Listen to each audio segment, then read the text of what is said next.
Welcome to today's webinar on menopause in the workplace, the hot topic. Today we're going to cover the common symptoms and challenges people experience, strategies to help managers and HR people, and best practice workplace solutions. And we're going to have a time for a live Q&A with Julie as well. So I'm thrilled to be joined by Julie Dennis, who runs one of the UK's leading menopause consultancies. Her purpose is to educate leaders and ensure people working through the menopause continue to thrive at work and at home.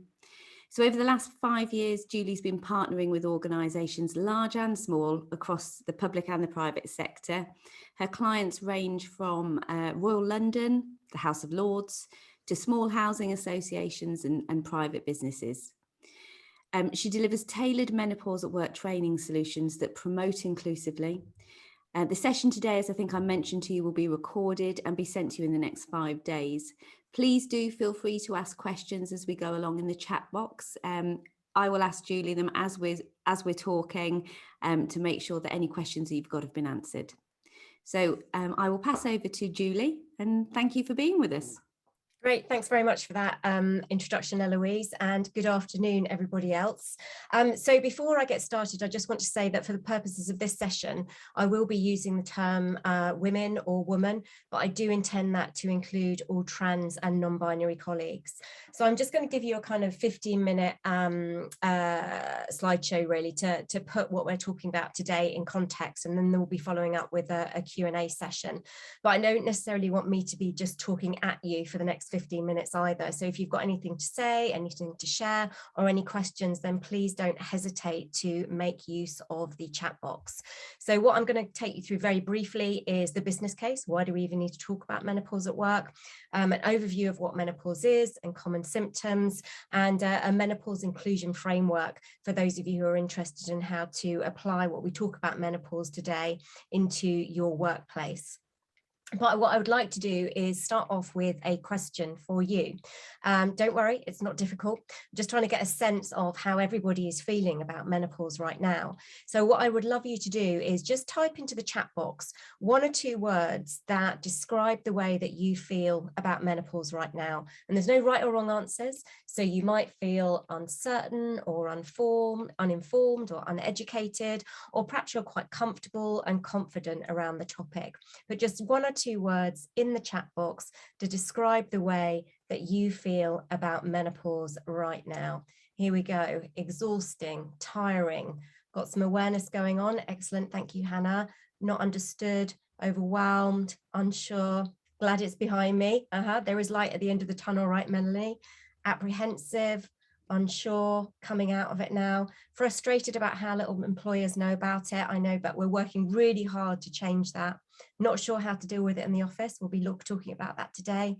Oh dear, somebody there felt my life was over and the only thing to look forward to was aging. Well, that is absolutely not the case.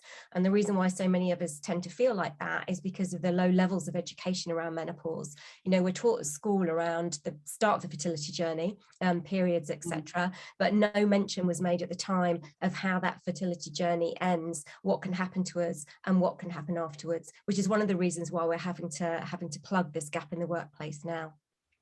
Okay, so second question for you. If you had to have a conversation about menopause in your workplace this afternoon, how comfortable would you feel doing that on a scale of 1 to 10? With 1 being, I am not ready to talk about menopause at work, and number 10 being, yeah, I'm absolutely okay with that. Okay, so somebody's gone straight in there with a 1, 5, 9. Big spread of numbers here. Somebody said 0 in answer to that question the other day. So 1 is not the answer I've the lowest answer I've ever had. Somebody trying very hard to talk about it there. Excellent. I think quite often it depends who you're talking to as well, doesn't it? So there might be some people in your workplace that you'll be like, yeah, I would absolutely be fine talking about menopause to that person. But other people you might feel less uncertain about raising the topic with. And again, what we're trying to do is get everyone way more comfortable talking about menopause and normalizing the topic. So thanks very much, everybody, for answering those questions. You just give me a few seconds. I'm just going to share my screen and talk you through the business case as to why we even need to be talking about menopause in the workplace.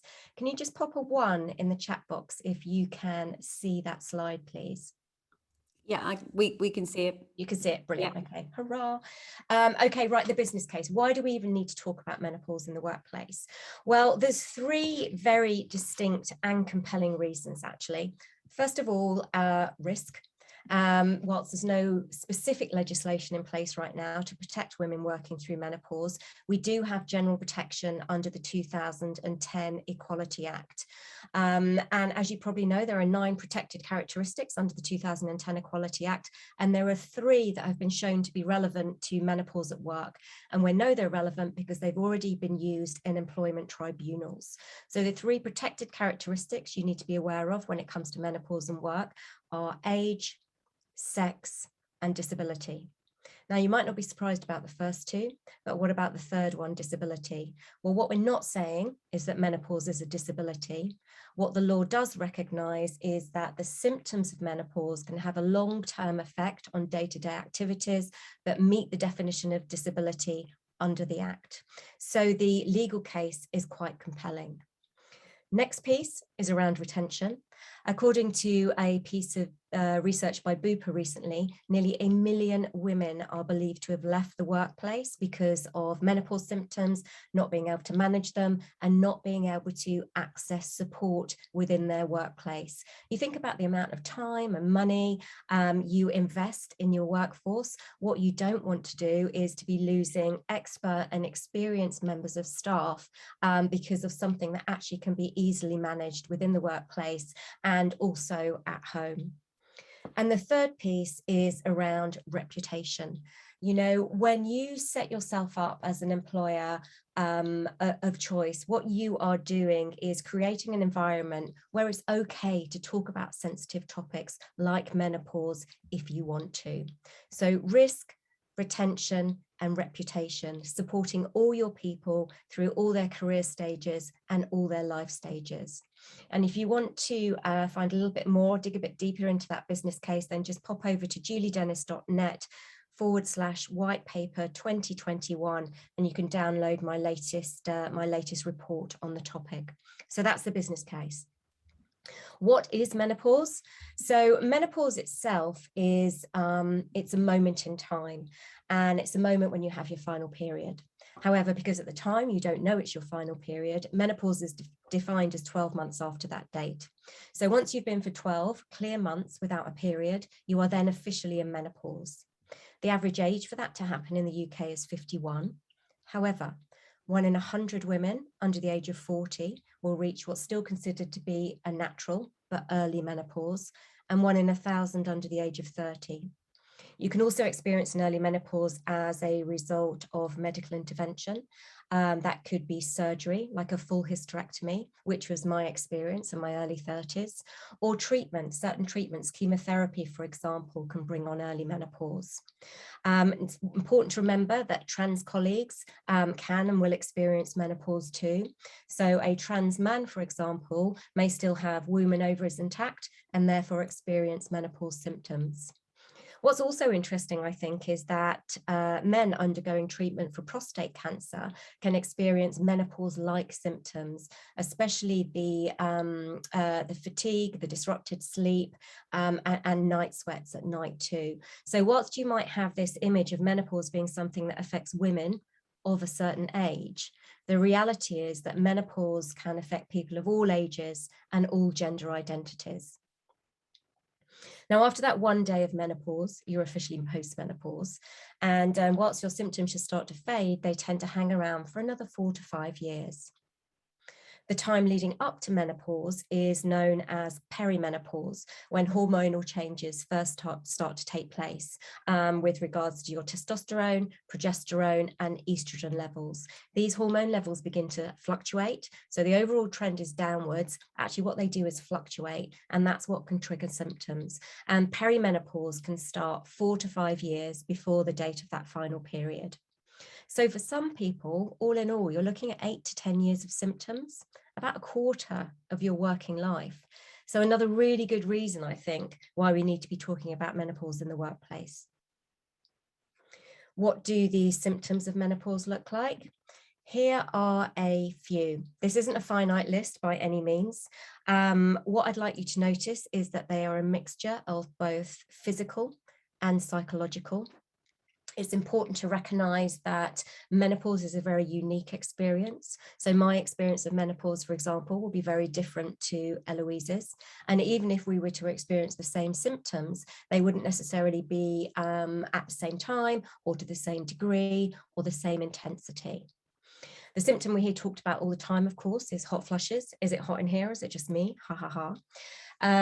Except if you've ever had a hot flush, you're probably not really laughing about it. In fact, if there's anyone on the session today who knows what I'm talking about when I say hot flush, just type a hot, hot, hot in the chat box. If you understand what it's like to be watching TV or out with friends or trying to speak to a client or giving a presentation, and suddenly you feel your temperature start to rise from the inside out, right? And all you can think about is, can anybody else tell how hot I am? Am I going red and blotchy? Am I physically perspiring? What you can't do is focus on the moment. So hot flushes, very distracting wherever you are. What else do we get? Anyone struggling with sleep at the moment, pop a big yawn in the chat box if perhaps you're having difficulty falling asleep in the evening, or perhaps you are waking up throughout the night every 90 minutes or so because you can't sleep, you're worrying about stuff that you can't possibly resolve at 3 o'clock in the morning, or you think you need to pee again. So I think the one good thing about the bad sleep that comes with menopause is that everybody can empathize with how difficult it is. You know, everybody in their life has had bad sleep and they know what that makes them, how that makes you feel the next day, how difficult it is to think strategically, to react quickly, to be patient, to be that best version of yourself. So, you know, you say to people, imagine then what it would be like for you not to have slept well for 6 weeks. 6 months, a year, or even longer. And there's somebody in the chat box there saying that for years you would fall asleep but wake up very quickly and then be unable to get back to sleep, and you become a shadow of yourselves. Somebody there talking about restless leg syndrome, which can also occur during menopause. Magnesium is quite useful for that, by the way. But bad sleep, the one good thing about it is other people can empathize with that, whereas what they won't necessarily understand straight away is hot flushes or brain fog. Pop a can't remember in the chat box if you really can't remember, maybe your password on a regular basis, the names of your favorite client. This morning I forgot to put my seatbelt on when I got in the car. I mean, how many years have I been driving and put my seatbelt on, but I forgot to do that. Maybe you can't recall policies and protocols as well as you used to be able to. Perhaps you can't articulate as well as you used to be able to if you started to get words muddled up. Again, very disconcerting in the workplace. So there's a whole raft of symptoms. They tend to be interrelated. You know, if you've had a bad night's sleep, your brain fog will probably be worse the next day. If your brain fog's bad, you will probably experience rising levels of anxiety. And if you're experiencing rising levels of anxiety, that can trigger a hot flush. Somebody there called my dishwasher a dry cleaner twice yesterday. Yep, because I couldn't remember what it was called. We had somebody on a session recently who had gone to the doctor to talk about HRT, got to the doctor's appointment, and she couldn't remember the 3 letters HRT. So, you know, particularly in stressful situations, it feels like your brain is really letting you down. And the reason why that can happen is because we've got women have estrogen receptors all over our body, including when in your brain. So as estrogen levels start to drop, it really does have an effect on your cognitive abilities. Now, the one thing that we're certain of when it comes to menopause and work is that it's a two-way street. So your symptoms can affect your ability to do your job as well as you'd like to be able to. And equally, your working environment can affect your symptoms, for better or for worse. And I'm not just talking about the physical environment in terms of the temperature or ventilation or accessing bathrooms, but the underpinning culture of the organization where you work, and how okay or not it is to talk about topics like menopause, and how accessible help is. Now, there's a ton of research out there now about menopause and the difficulties that it can create in the workplace. But rather than share a load of stats with you, what I thought I would do would be to share a few quotes, because I think they're way more powerful and impactful in terms of the way people are feeling in the workplace. And I'm just going to let you read these.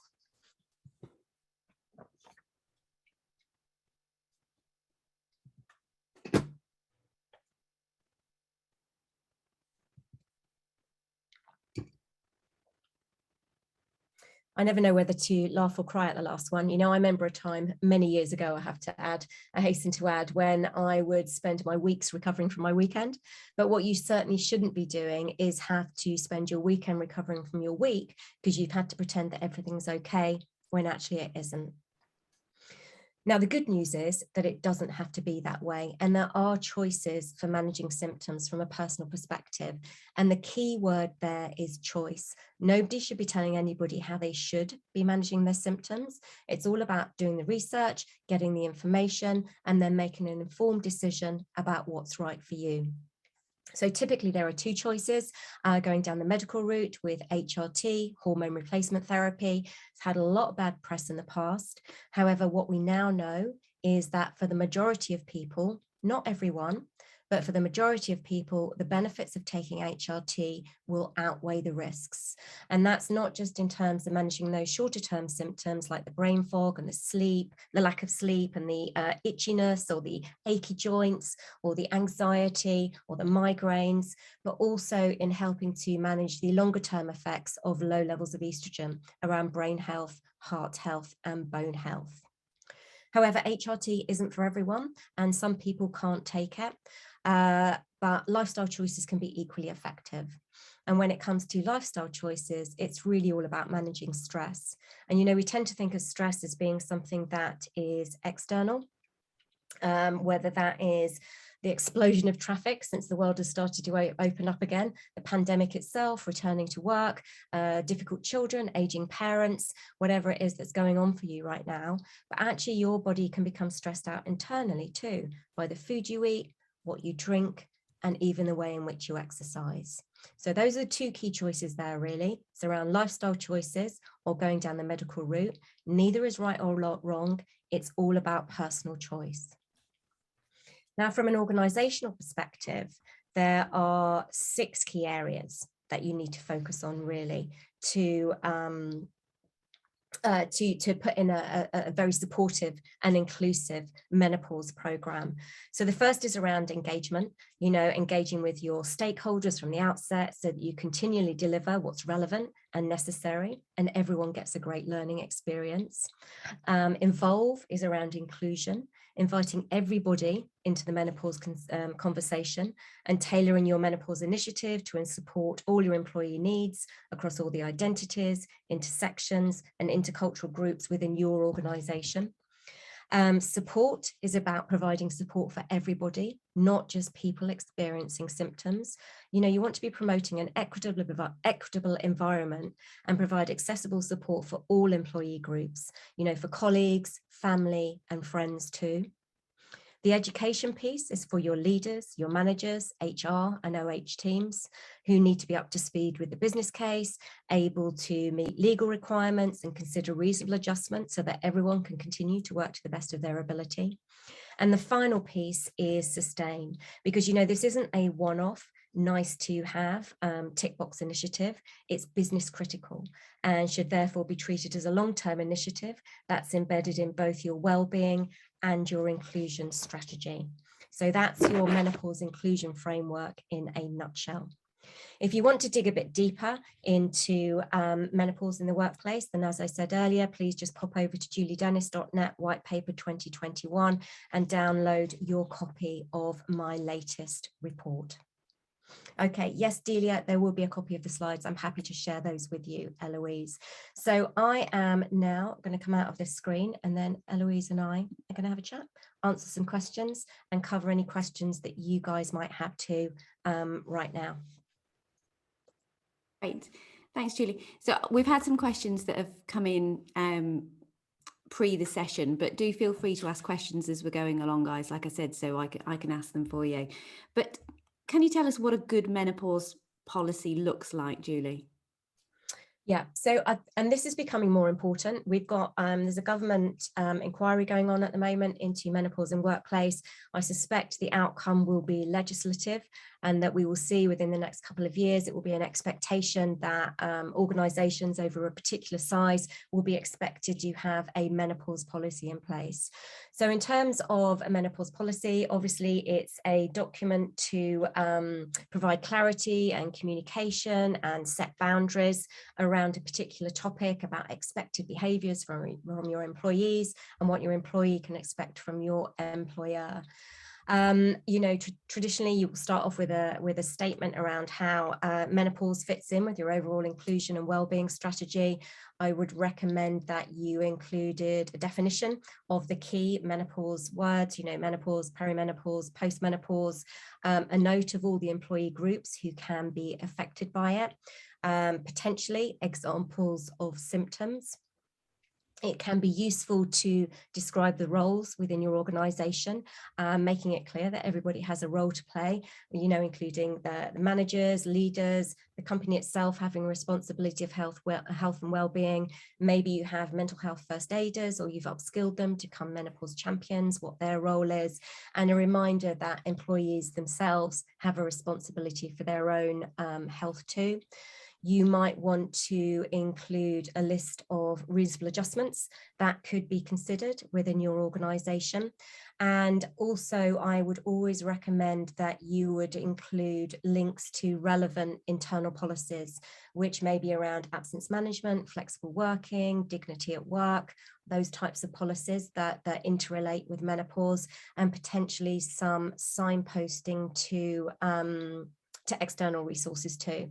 But I think, writing the policy that's the easy part, really. It's the implementation that takes more effort, more energy, and more time. So, if you're going to put a menopause policy in place, don't stress out over the wording. Call it a guidance document initially, maybe, and then it can change over time. But the really important piece is how you're going to implement it. Brilliant. And Bernadette's put a comment in the chat box, and maybe that's the answer, Bernadette. Rather than calling it a policy, as Julie just said, call it guidance rather than a policy, and that's a way to get around not having another policy. Exactly. And the other thing with policies, of course, is that, there's so many levels of authorization usually to get them signed off, whereas a guidance document, you can get it out really quickly, and any revisions you need to make can be added fairly quickly too. And, this is still an emerging topic. So trends are changing and insights are changing all the time. So it's a document that's likely to be needed to be changed on a regular basis. Brilliant, thanks, Julie. So if businesses haven't done anything around the menopause at work before, where's the best place to start? Best place to start is always going to be with that engagement piece and getting a conversation started. And the only way to start a conversation about menopause is to start talking about menopause. So if you have a story to share and you're comfortable doing that, then do that. Do it maybe on a one-to-one basis. If you're feeling quite bold, maybe you could write a blog, or maybe record a short video.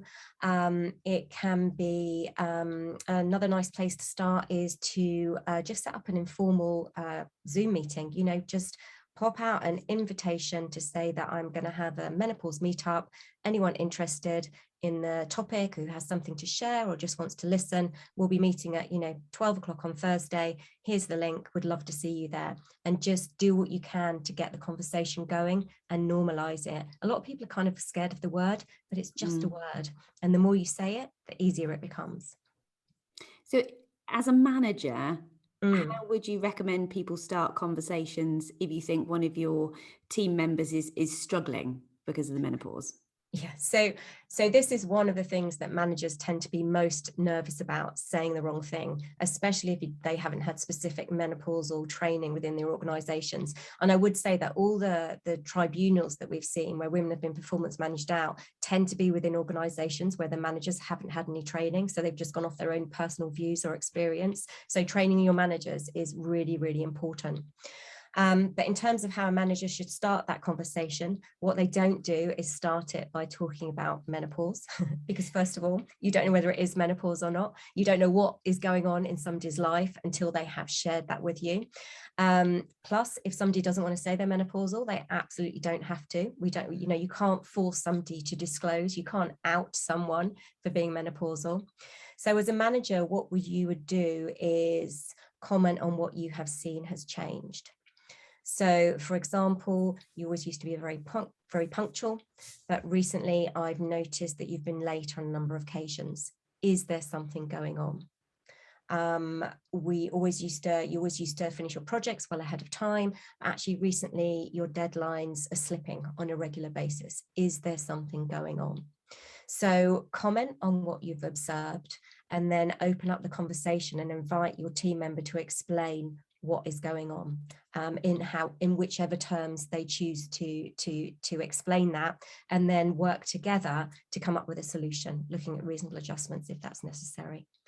Oh golly, someone there saying, yeah. Male manager said maybe you need a happy pill. Charming.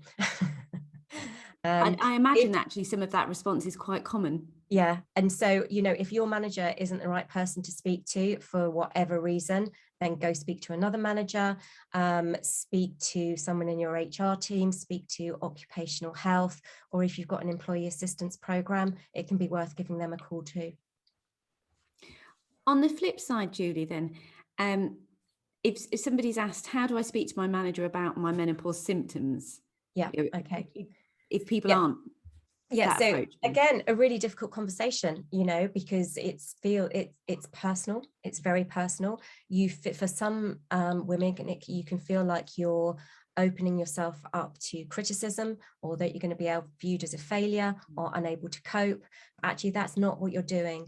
It's important to remember this is simply a conversation with your manager or whichever person you've chosen to speak with in the workplace about how you can continue to do your job as well as you'd like to be able to and keep your career on track. So what I recommend is focusing on, rather than talking about the symptoms a lot, focus on where the challenges are in the workplace right now. So is the challenge with attending meetings at a certain time of day, for example, because you're so exhausted, whether that's fatigue during the day or because you haven't slept at a certain time? Do you find that your brain fog is worse at particular times of day? Get very specific about the problem that's going on. Do you feel overwhelmed?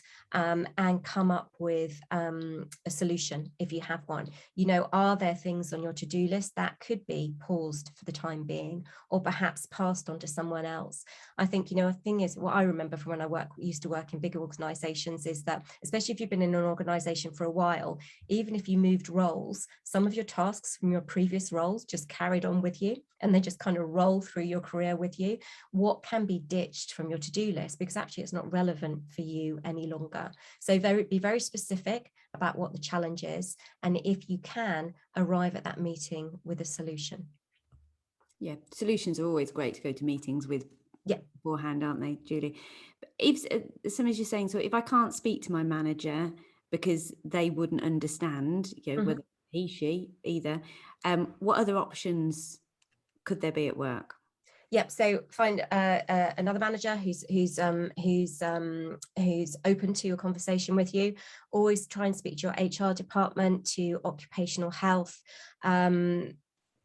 You might find that within your private medical care, there's a counselling option available, which you could take up on, and also employee assistance program. Give them a call, especially if you're struggling with anxiety or menopause-related depression. That can be a good place to start. Mental health first aiders, wellbeing champions. Look around your organisation. There are plenty of people that you can have that initial conversation with before you decide how you're going to approach it with your manager. So there's somebody there in the chat box saying, what would be the best way to train managers on good communication and educate them on the subject? So I find typically the best way to do that is with through workshops. And they don't have to be long, drawn out, day-long affairs. A good 60 minutes is all you need to get your managers up to speed on the business case. So any managers who are kind of rolly-eyed or folding their arms about menopause, once you talk to them about the risk piece of the business case, they will sit up and pay attention.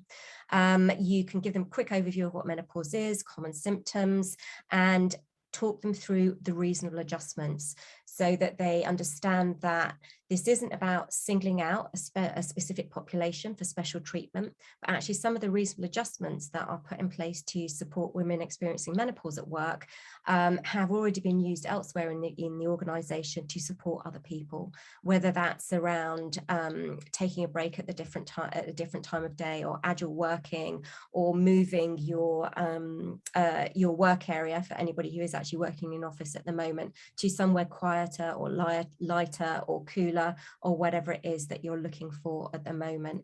So yeah, workshopping managers and getting them taking them through a proper conversation framework so they're comfortable talking about menopause if somebody wants to talk to them about menopause, and letting them know that they don't need to be an expert in menopause any more than they need to be an expert in maternity, dyslexia, fibromyalgia, diabetes, anything else that an employee may come to them and ask for assistance with. Okay, fantastic. Another question's just come in. So what if you've already had adjustments due to long-term illness, and then you have the menopause on top? Yep. So are the adjustments that you've already got in place going to help you through menopause, or do you need to look at different adjustments? If you've got adjustments in place, they should already be reviewed on a regular basis to check that they're still appropriate and to check that it's still okay to continue with them. So look at the adjustments that are already in place. Are they beneficial to you working through menopause, or do you need some additional adjustments? Okay, fantastic. So Julie, what are the most effective ways to maximise engagement on the topic, amongst staff who aren't necessarily impacted by the menopause? Yeah, so I think there's a couple of ways. I think first of all, storytelling. As I said earlier, if you have a story to share and you're comfortable sharing it, then do so. As human beings, one of the quickest ways we learn is through experience. That's either our own personal experience or the experience of somebody that we know. So the ways I've seen it work really well in other organizations is around inclusive storytelling. So as well as having what you might think of as your typical menopausal person talking about their symptoms, why not get somebody who has a partner talking about what it's like to live with someone who's experiencing menopause symptoms? Or there was somebody who popped something in the chat box earlier, had hysterectomy very early, getting that person to share their story too, so that colleagues understand that this isn't just something that affects a small population within the workplace, but it has a much broader and wider impact. And in fact, even if you're not going to experience menopause yourself, at some point you will be either living with or working with somebody who is. So it's therefore important that you are educated and become more aware on the topic, in the same way that we're all much more educated and aware of mental health. So the storytelling piece is really important. And the second piece is that I found has been really useful recently is around using gamification.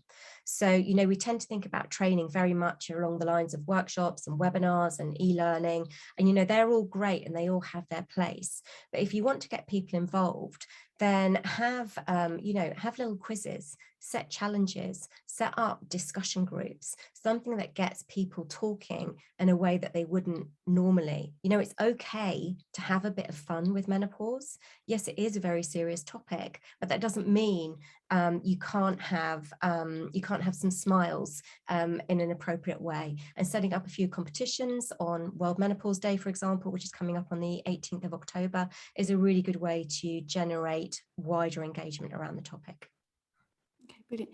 And if somebody's not, along those lines, if somebody isn't comfortable talking about things, are there online resources or organisations that people could approach? Yeah, so anyone going through an early menopause, there's an excellent organisation called the Daisy Network. which is specifically set up to support people experiencing early menopause. For any of you who are interested in HRT or worried about HRT because of your personal history, I would recommend you check out it's either the Menopause Doctor UK or Menopause Doctor UK. There's a lady called Dr. Louise Newson, and she's so much excellent up-to-date information around HRT on her website. If you are more interested in lifestyle changes, there is a podcast called The Happy Menopause, run by a nutritionist called Jackie Lynch, which is absolutely brilliant. She interviews a whole range of different people. So there are resources out there, external resources that are ready to help you. Brilliant, brilliant. We've touched on this slightly, but how do you persuade any reluctant colleagues to attend training and awareness sessions? I think it's a lot of it is about communication and strategic communication. I think very often one of the mistakes organizations make is to have menopause sitting in a box by itself. Actually, when you take an integrated approach to menopause within an organization, you have a much more successful, inclusive approach. So getting your comms team involved right from the outset so that targeted communications are sent out to different groups of employees. You know, as part of the work that I do in the workshops that I deliver, I include communications templates to help promote the sessions, to make sure that you get a broad range of employee groups attending. And then it's made absolutely clear that this isn't a women's health topic, but it's part of the inclusion framework. Yeah, great. What impact do you think has the pandemic had on those working through the menopause and the support that businesses can put in place? So I think it's varied. So for some people who've been working from home for a considerable amount of time, they may have now found it much easier to manage their symptoms, because when you're at home and you're having a hot flush, you can turn your camera off. You know, if you've got brain fog, you can pretend your Wi-Fi's dropped out. You know, there's ways to get around it. If you have a really sudden and heavy period, you can get to your own bathroom very quickly without anyone seeing what's occurred. You know, I didn't mention it earlier, but flooding for some women is a big problem, and people talk about it literally being a military operation in terms of getting enough protection in place to stop them bleeding through their clothes on a regular basis. So for a lot of people, working from home through the pandemic has meant they've been able to manage their symptoms much better. In terms of the return to work, any of you having return to work conversations at the moment or creating return to work planning frameworks, make sure that menopause is in there and that managers know that it could be something that's come up, and that some people might be, alongside other anxieties around returning to the office, there might be rising levels of anxiety with regards to how they're going to manage their menopause symptoms when they go back to either a hybrid or a more traditional working environment. Definitely. So from your experience, what have other companies put in place with the health and kind of well-being side of the menopause? What have people put in place to support people? Yeah, so I mean, it varies from organization. What I would say is that there's no one size fits all. You need to put an initiative in place that is fully aligned with your values, your policies, and your priorities. So look at what you're already doing within the well-being arena within your organization, and see if there's somewhere that menopause would neatly fit, or whether it needs its own stream. I mean, if you're already doing mental health, then there's a lot of synergy between mental health and menopause in terms of, you know, the perceived stigma or people worrying about saying the wrong thing. So look at it, model it on similar I can't speak now. See, I get brain fog as well. So think about what has worked. So if you've had a successful mental health program within your organization, I would model your menopause program on that within health and wellbeing. In terms of resources, if you've got a wellbeing hub on your intranet, pop up some information and some fact sheets and some links to internal resources and external resources. Workshops are always tremendously popular. and very useful, and helping people with immediate challenges and to get that conversation going. The activity packs that I talked about earlier, to get to take a different approach to menopause. And what I've seen becoming more popular recently is e-learning. So you can include that. So you can include that as part of your induction. You can include that as part of your new manager training program. And that means you've got something that is accessible, that people can dip into at any time. And it lets both new employees and current employees know that menopause is a topic that you're taking seriously and it's not going away. And that you're open to talk about things. And that you're open to talk about it if people want to. Yeah. Brilliant. You mentioned earlier, Julie, that World Menopause Day is coming up. What's the best way to use that to celebrate? Yeah. Okay. So first of all, don't feel pressurized to celebrate World Menopause Day, because you know what? People are still going to be menopausal on the 19th of October, November, and through to 2022. And we have, such a full calendar now, don't we, of awareness days, weeks, and months. So don't feel pressurized to mark the day. But if you do want to mark the day, don't feel pressurized into making a whole big jazz hands event either. We will be seeing splashes of PR from big financial services company in the broadsheets. I can guarantee you around Menopause Day will have organized these massive events. It's like, okay, that's good for them, but maybe that is not what is going to work well for you. So maybe it's going to be a carefully crafted email that your comms team cascades down. If you have town hall meetings, it's on a Monday this year. So if you have town hall meetings on a Monday morning, maybe it could be mentioned within that meeting. Perhaps you could collect some stories internally and create a little video of stories of staff sharing their experiences and post that on your intranet or share it more widely. You could go large and put on a big event or do a half-day conference, although we're running out of time to prepare that kind of thing now, or a workshop on World Menopause Day, or an introductory workshop on World Menopause Day works really well too, to get that conversation going. But be prepared to have questions from your employees going, well, what are we doing for World Menopause Day? And if you already know, great. Don't be afraid to tell them. If you don't, ask them what they feel would be useful. Don't feel that you always have to come up with all the answers and all the best ideas. Gather some feedback ahead of time too. I think the other thing that can be really helpful is for anyone who runs regular employee engagement surveys, pop a question about menopause in there. Just the one, how well supported do you feel when it comes to menopause at work on a scale of 1 to 10? And then track that answer as it changes every 6 months or 12 months. So you can evaluate how well your menopause program is progressing and identify any gaps. Great, lovely. And in your opinion, what companies are leading the way? I think it varies. And it depends what your definition of leading is. So a lot of companies are making a lot of noise about it, but they're not necessarily, just because you've got a good PR team doesn't mean you've got a good menopause program in place. So, I work with a lot of smaller organizations, small law firms, small housing associations who are doing amazing work around menopause, but they just don't have a PR team to talk about it. So that's not just about doing a one-off workshop, which is great to get conversation going. It's about embedding the strategy as a long-term conversation. So you continue to talk about menopause through 2021 and beyond. So you would have regular workshops, every 12 to 18 months. You would back that up with documentation on your intranet.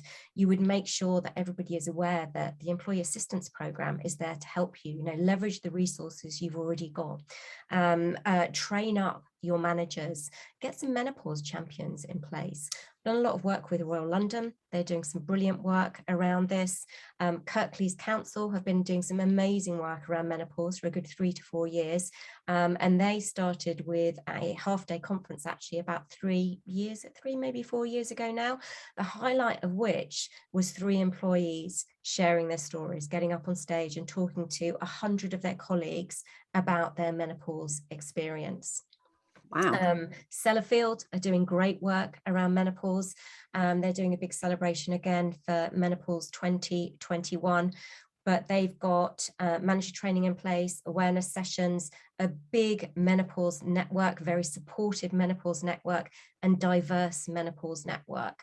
I think the other thing that can happen sometimes is your menopause champions or your menopause network is fully comprised of women of a certain age, because we're still the majority experiencing symptoms. Actually, you need to make sure that you're representing everyone within your organization. Get some partners within your menopause network too. Maybe even, children of people. The amount of 20-somethings still living with their parents, right? So there will be plenty. The reason some of the younger women are drawn into this conversation is because they can see firsthand what their mum's experiencing at home. Fantastic. Julie, thank you so much. Has anybody got any other questions that they would like to ask Julie? Because I know she's answered a lot already. And thank you, Julie, for such an informative and interesting session. My pleasure. I must admit, when you put the first slide up about the symptoms, I thought, wow, that's quite overwhelming. I know. This is something that we're all, as a female population, we're going to go through. And it'd be interesting to see actually how people's opinions have changed since the start of the session. So do you remember at the start of the session, I just asked you to pop that word into the chat box about how you felt about menopause? How do you feel about it now? Are you feeling less anxious? Are you feeling more informed and educated, confident that you can make a change? Just pop 1 or 2 words into the chat box now about the way you feel about menopause. Here we go. Good. More informed, better educated. Definitely brilliant. Excellent. And that's just in the space of 45 minutes that we've been talking about menopause, and you already feel so much better. So that's why keep the conversation going and normalize the topic as quickly as we can. And that is the key to success. Absolutely. Wonderful. Well, guys, I know Julie is available and happy to speak to any of you if you've got any more questions, if you want to take them offline off the webinar. So when I send through the slides and the recording, I will send Julie's contact details through as well, and I'd certainly recommend you download the white paper as well, because I think that'll be a really interesting read and help with lots of the business cases that you'll need to put forward in regards to pulling together. Demonstrating ROI around menopause can be tricky. So there's the white paper includes some interesting metrics in there to help you do that, so you can get buy-in from your senior leadership team for those of you who are fighting for budget. Yeah, absolutely. And Angela's just put a link in the chat box as well about a Facebook group, so women of a certain age. So that's run by my friend Lauren, actually. So is it? Group. Yeah. Great. There you go. Very small world. Yeah. So Julie, thank you so much for joining us today and doing such an informative session. Everybody else, thank you so much for your time as well. Really appreciate it. I'll send the recording out over the next couple of days. I'll also send you information on the next speakers and what's coming up next for the HRHuddle. So thank you very much, guys, and see you all soon. Thank you. Thanks, everybody.